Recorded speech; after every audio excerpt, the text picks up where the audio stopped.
When you think about it, wrestling is essentially a cartoon. Wacky characters, over-the-top situations, sometimes fun for everyone, sometimes a bit blue for the older connoisseurs of combat. There's no wrestling company that personifies this quite like WWE, so it makes sense that wrestling, as animated as it gets animated. To that end, we're going to flick through the history book of WWE and cartoons, a book that is actually far thicker and far more ridiculous than you might think. Now, the first WWF guy to star in a cartoon wasn't in fact Hulk Hogan. No, that honour goes to drill instructor and maggot enthusiast Sergeant Slaughter. A deal with Hasbro saw Slaughter become part of the G.I. Joe action figure family, which, in turn, led to him starring alongside Cobra's worst nightmare. He was a beast in these cartoons. He'd often be seen just battering bad guys and robots with the greatest of ease. Robert Remus, the man behind the chin, even voiced his own character, and he also became the spokesman of the figures in the commercials. He was threatening children with 500 push-ups if they didn't buy his Triple T tank, presumably.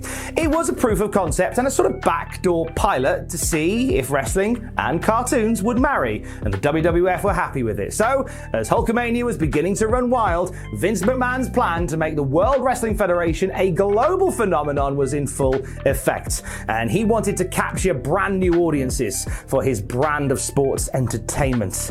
So WWF reached out to DiC, the company behind the recent success of Inspector Gadget, to make something that would make the hardcore fans cringe and the youngling fans engage. A Saturday morning cartoon about wrestlers. Hulk Hogan's Rock and Wrestling was based around the adventures of Hulk Hogan, along with his mates Andre the Giant, Tito Santana, Jimmy Snuka, Lou Albano, the Junkyard Dog, Hillbilly Jim, and Wendy Richter. And the bad guys of the WWF, Roddy Piper, Big John Studd, the Iron Sheik, Nikolai Volkov, Mr. Fuji, and the Fabulous Moolah. There was nothing wrestling really based in Rock and Wrestling outside the fact that it just starred the wrestlers. It was the goodies living together in Hogan's tiny flat, stopping the baddies with whatever shenanigans they were getting up to, from bullying Mean Gene to stealing a horse. Sometimes it would be real problems though, like cleaning houses or helping Andre the Giant fool his mother into thinking he was actually a baker. There is one episode where Bobby the Brain Heenan turns up to teach the Iron Sheik how to drive,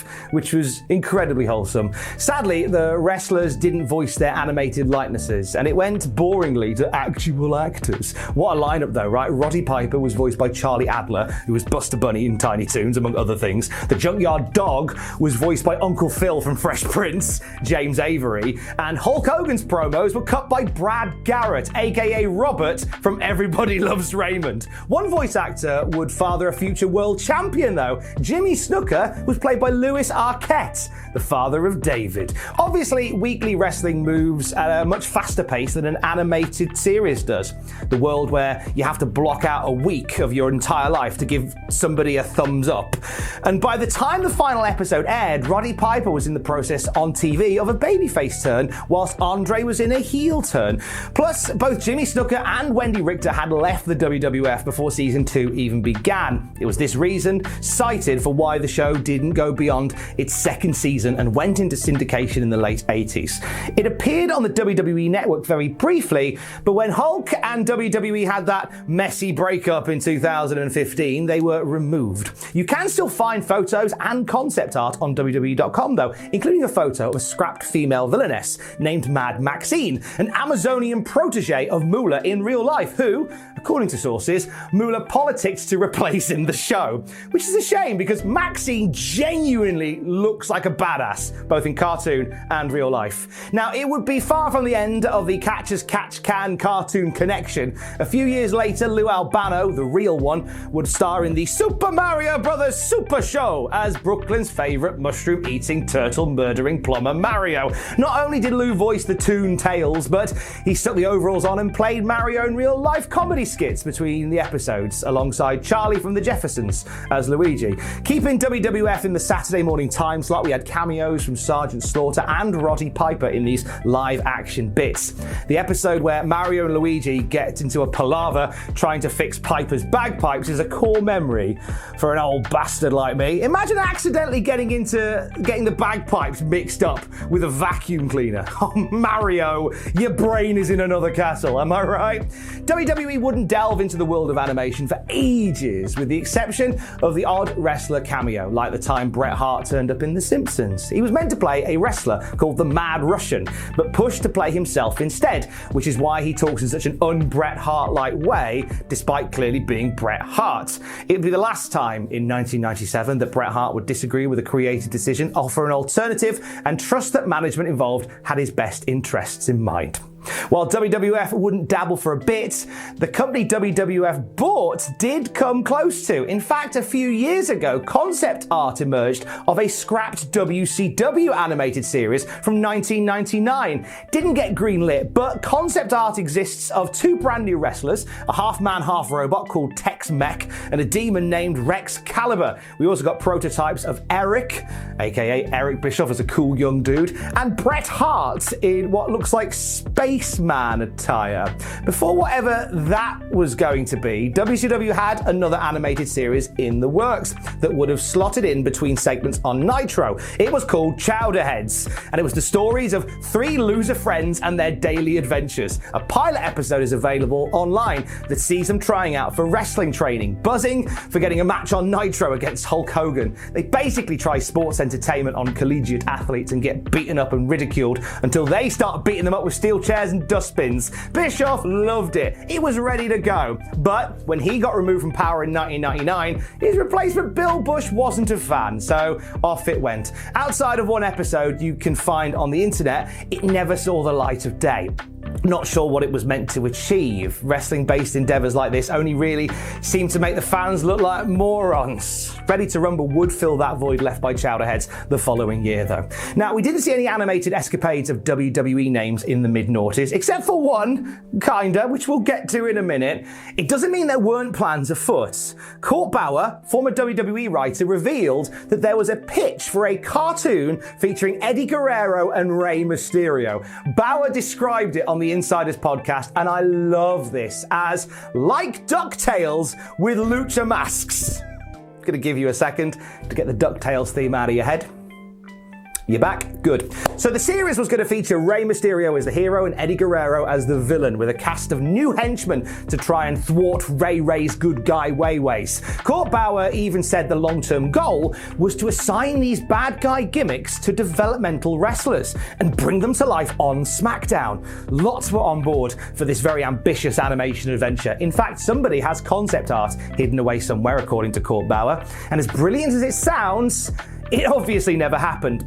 The buck stops with Vince McMahon, who was reportedly lukewarm on the idea, which will no doubt infuriate you, as it certainly does me, especially when you hear the WWE cartoon concept that Vince McMahon actually signed off on around this time. It's 2006 and Michael Cole is head of WWE.com, which has a series of web-exclusive TV shows. Cole challenged the WWE creative force to come up with a cartoon that would be greenlit by Vince. Not a good cartoon, just one that Vince would like.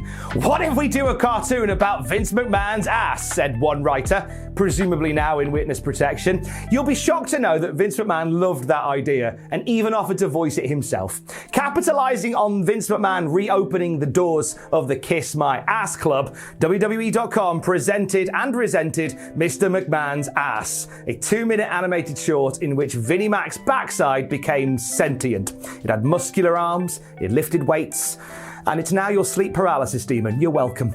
There's only one episode of Mr. McMahon's Ass intact, partly because, as well as being uploaded to WWE.com, it was a DVD extra on Survivor Series 2006.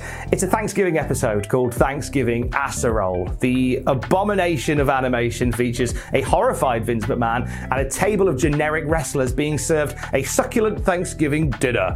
Only problem is, it's vegetarian!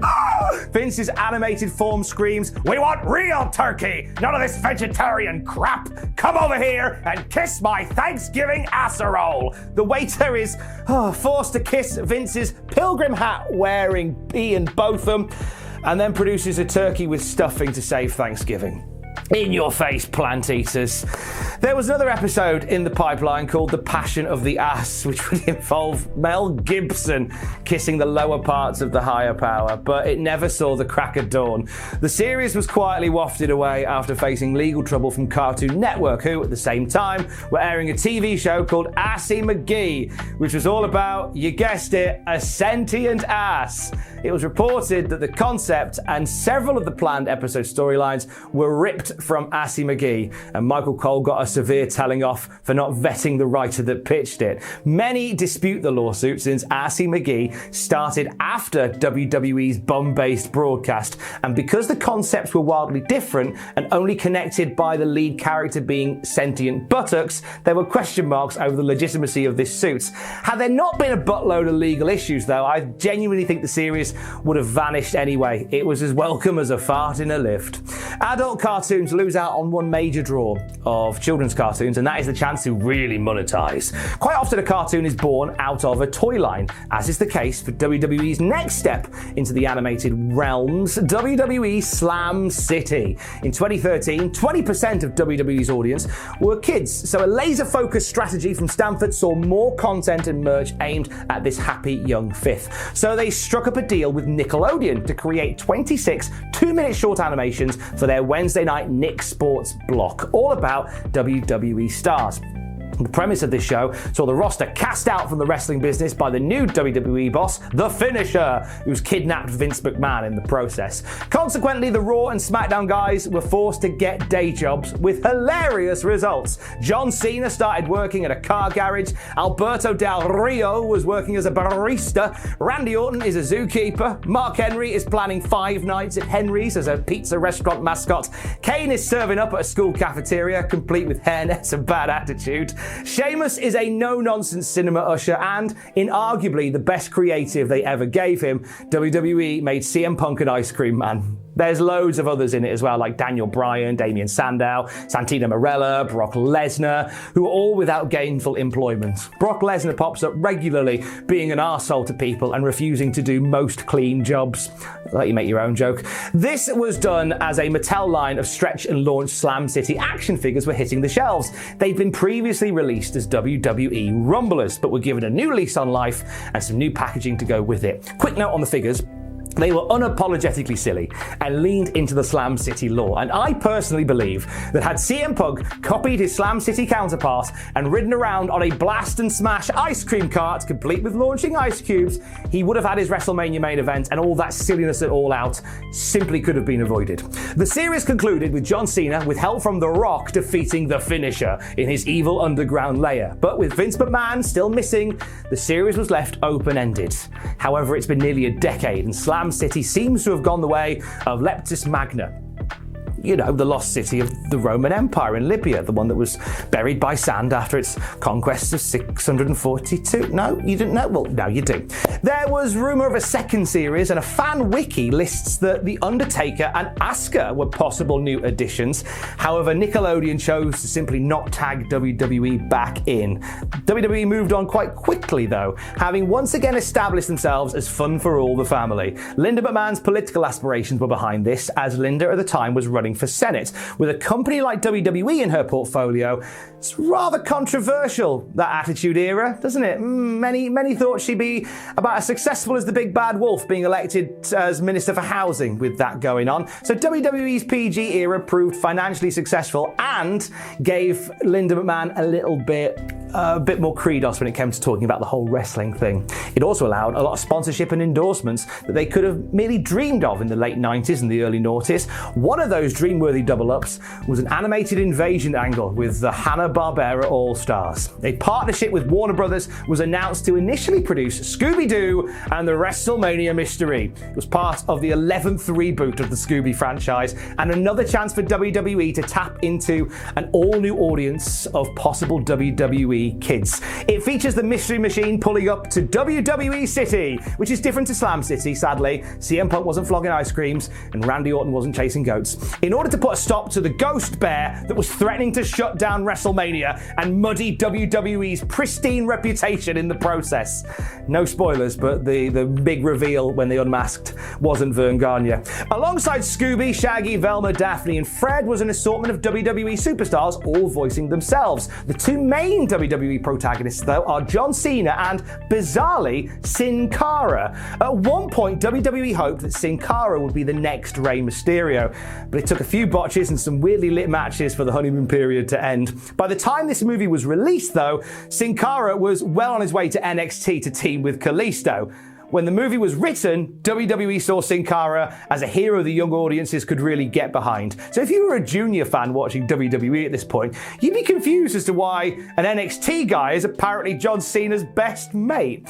Away from the continuity errors, like how the WWE title is the spinner belt, despite that belt being retired the year before, just saying. The Scooby-Doo crossover didn't make too many cross. It had a nice 69% rating on Rotten Tomatoes. Some of the reviews, however, do call it out for being what it truly was, a cash-in for WWE. Warner Brothers responded to these claims by producing 3 more WWE tie-ins. We get WWE hitting bedrock bottom in the Flintstones Stone Age SmackDown. The timing was perfect, actually. John Cena was adorning boxes of Fruity Pebble breakfast cereal when this came out. A marketing campaign seemingly spawned by an insult from The Rock in the run-up to WrestleMania. In this straight-to-DVD special, Fred Flintstone fancies himself as the next Vince McMahon, promoting a wrestling show with hilarious results. All your WWE favourites are here: John Cena, Rey Mysterio, Opal, and The Undertaker. No funny name for you. There's one scene which shows the dead man in a backstage area on a tablet, which, don't worry, I have sent to Joe Rogan. You see, Mark Calloway gave it big socks on the podcast about having knives and guns backstage. I see you scrolling on your handheld computer, dead man. The villains of the piece were the world's strongest caveman marble, Mark Henry, did you get it? And CM Punk Rock. Yeah, you guessed it, CM Punk. Here's the thing, right? This was released in 2015, by which point CM Punk had walked out of WWE, kicked up an almighty storm on Colt Cabana's podcast, was in a legal battle with WWE's doctor, had been fired on his wedding day, and had started training for the UFC. However, he was so entrenched in the story of the movie, they couldn't just quietly cut him out. So they just presented it as it was meant to be seen. But they kept CM Punk off the cover. Daniel Bryrock made the front instead, despite his part only lasting 20 seconds. We also got sent into the future with WWE with the Jetsons, Robo WrestleMania, which might have my favourite storyline of all the tie-ins, maybe in all of wrestling, because the Big Show gets frozen in ice for 100 years. He gets thawed out, only to go mad and try and take over Orbit City with wrestling robots. The robot wrestlers, by the way, were created by Vince McMahon's great-great-great-great-great-great-great-great-grand something, Mr. McMoon. Vince would be livid that he didn't live to see the day where independent contractors were replaced by robots. Nobody's going to bat an eyelid for the script of Monday Night Raw bot being ripped up 20 times if they're all mechanical. This was the first Jetsons production, by the way, in nearly 30 years. So sadly, the iconic original voices for the show were no longer with us and replaced by a new cast. The WWE roster was in full voice though. Sheamus, Seth Rollins, Alicia Fox, Stardust, and The Bloodline all starring as themselves. Sheamus being the main guy in this film, the main goodie, if you will. So clearly this was written when he was in the middle of a mega babyface push on TV. Oh wait, no, he was a heel with the League of Nations and then formed the Bar with Cesaro. Right, okay. It's the final Hanna-Barbera brainbuster that I think gives me the most sort of warm and fuzzies. It's Scooby-Doo and the Curse of the Speed Demon, in which an evil figure appears to sabotage WWE's Off-Road Challenge, which is like Crush Hour, but with less twisty rockets. Triple H, The Undertaker, Rusev, and Sheamus are all in this one, as well as Mr. McMahon, and for the first time, Stephanie McMahon gets animated as well. The whole Rhodes family are here too. Goldust, Stardust, and Dusty Rhodes. I have to believe they put them in it because it's a film based on driving and their surname is Rhodes. This is actually Dusty's final voice acting role before his passing in 2015. A year before this movie came out, we lost him. Dusty is a WWE Hall of Famer, a timeless legend of the wrestling world whose name lives on through his children. But also, as a result of this, he now takes his rightful place in the Scoobypedia. Hulk Hogan was meant to run wild in this one too. His first appearance in animated form since rock and wrestling. He even filmed a promo from his Tampa Bay store hyping up his hot dogging alongside Scoob. However, that thing happened in 2015. Yeah, zoinks.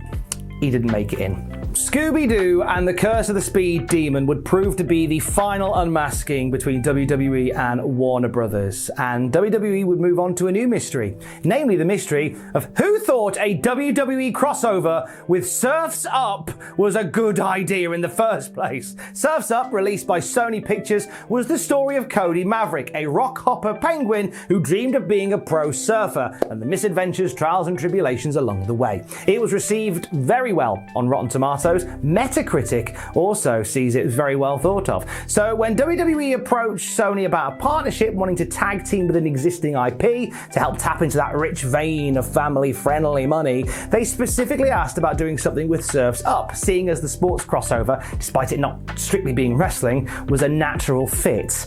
Again, despite it not being wrestling. Sadly, what WWE had in mind didn't involve Scotty Flamingo and the Sandman rocking up on Pengu Island, which would have been far better than what we got. Surf's Up 2, WaveMania, stars John Cena, Vince McMahon, The Undertaker, Triple H and Paige as the Hang Five, a troupe of extreme surfer penguins. Except Vince, who is an otter, and Paige, who is a puffin with a massive head. They wanted to recruit Cody and take him on the most dangerous surfing trip in history. It was a needless, joyless, heartless, soulless sequel that basically scrubbed all the character development from Surf's Up 1 in favour of just having WWE stars deliver their catchphrases, but as penguins, and an otter, and a puffin with a massive head. For trampling over the existing canon of the original, Surf's Up 2 wiped out in the eyes of the critics, but it made over $1 million in DVD sales though. The fundamental issue with a lot of this cavalcade of clothesline-crushing crossovers in the mid-teens is that the WWE stars are generally quite boring characters. There are a few exceptions. Big Show plays the monster heel in the Jetsons to a T. The Undertaker cuts some good promos in Curse of the Speed Demon, and CM Punk in the Flintstones is a great antagonist who was happy to put over Barney Rubble in the main event, despite him never seeing Rocky III. However, the majority of the wrestlers, through no fault of their own, just play very bland, ironically 2D versions of themselves. They're seen as flawless and fawned over by whomever universe they burst into. Despite, no doubt, the best efforts by the writing and the production teams, these are all cash-ins that should be marked as likely to cause cringe. As the DVD bargain bin was filled with Vince McAnimated antics, cartoons were being created at WWE Studios. Since their inception back in 2002, the film arm of the World Wrestling Entertainment had slapped us with such delights as eye-gouging Kane horror movie See No Evil, the story of Big Show as an oversized orphan in Knucklehead, Triple H as a crook-turned-school bus driver in The Chaperone, and about 76 sequels of The Marine. Whilst they partnered with Warner Brothers to bring us some Hanna-Barbera bollocks, they were working on something for the older end of the market alongside Film Roman, which is both an instruction to Vince McMahon from Kevin Dunn and the animation studio behind King of the Hill, Family Guy and The Simpsons. It was also made with Stupid Buddy Studios, the production house of Seth Green, who was a massive WWE fan and a former guest host of Raw.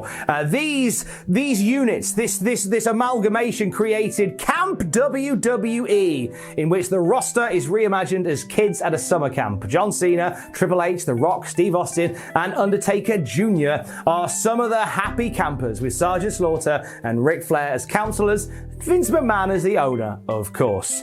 You could tell this show was made by WWE fans. The humor was more adolescent than junior, and they weren't afraid to make the wrestlers look silly. Triple H with his overpronounced uhs like in real life, John Cena being a painfully optimistic goody two-shoes that people don't always like, and Ric Flair and Vince McMahon being eccentric old men. It gave the show more teeth than the previous shows had. There was some lovely cameos as well, like Jake Roberts playing a wilderness walking loner, and Lex Luger who played a bus driver, which is beyond perfect. The stories tended to revolve around Cena always looking on the bright side, Triple H sucking up to Vince McMahon, and the mystery of The Rock having his eyebrow stolen, all set on the backdrop of young kids whiling away their summer at camp. A lot of the crew from Stupid Buddy voiced the kid versions of WWE stars, but we did have some masterful performances by Vince McMahon, Ric Flair, The Godfather, and Sergeant Slaughter, who played themselves. Triple H also voiced his own father in the show, named Quadruple H, or Quad for short. All right, you've won us marks over. You've called Triple H's dad Quad. Nice. In all, WWE Studios released 10 episodes of this summertime campness, and then nothing happened. There's been rumours of a third season for a while. There was even some pre-production done on a camp WWE movie, but it's all fallen very quiet. The WWE Network wasn't hitting the number of subscribers it was hoping for in its first few years. Maybe that could have played into it, as it was a network exclusive that was shown after Raw. Around the same time, WWE shared one final cartoon creation on the network, a far more simplistic project with an almost endless wealth of potential episodes. WWE Story Time, produced in-house by WWE, saw the late Mean Gene Okerlund in animated form presenting reenactments of roster road stories from his fireside. The first season dropped in 2017 with stories of a hair-raising flight, not that one, no, Mick Foley being a tight ass on the road and traveling with a pillowcase full of dirty underwear, and Andre the Giant mooning people on the freeway. WWE released roughly 5 episodes a year until about 2020, when the series was shelved. In the final few shows, they were after the passing of Mean Gene, and in a really touching moment, an animated Jerry the King Lawler places a photo of Mean Gene on the mantelpiece above the fire in tribute and picks up the book where he left off, which I thought was really lovely. WWE continues to pursue that golden carrot of kids' coins. On Cartoon Network Latin America, we saw Rey Mysterio versus the Darkness. This is the master of the 619 battling alongside young fan Oscar and monsters from other dimensions. It got a nice anime feel to it.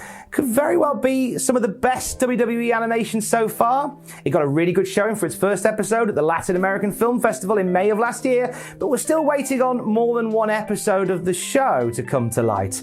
Episodes were touted for release last year, but you search online and the trail runs pretty cold after the premiere at the film festival.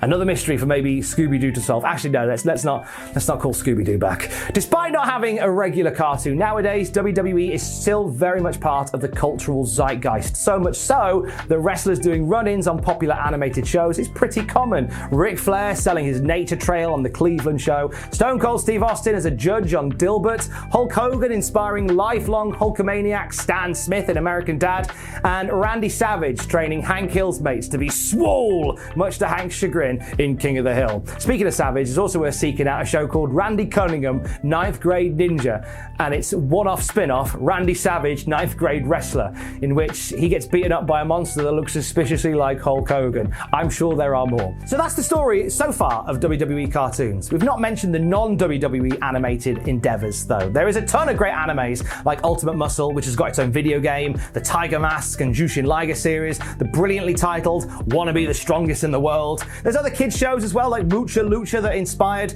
by the global presence of the Graps. For WWE though, it will always be something they return to, and it will always have mixed results. I do genuinely fear we are only a paycheck away from another poor animator being forced to draw Vince McMahon's backside with muscular arms.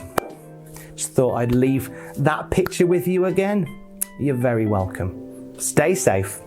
Love you. Bye.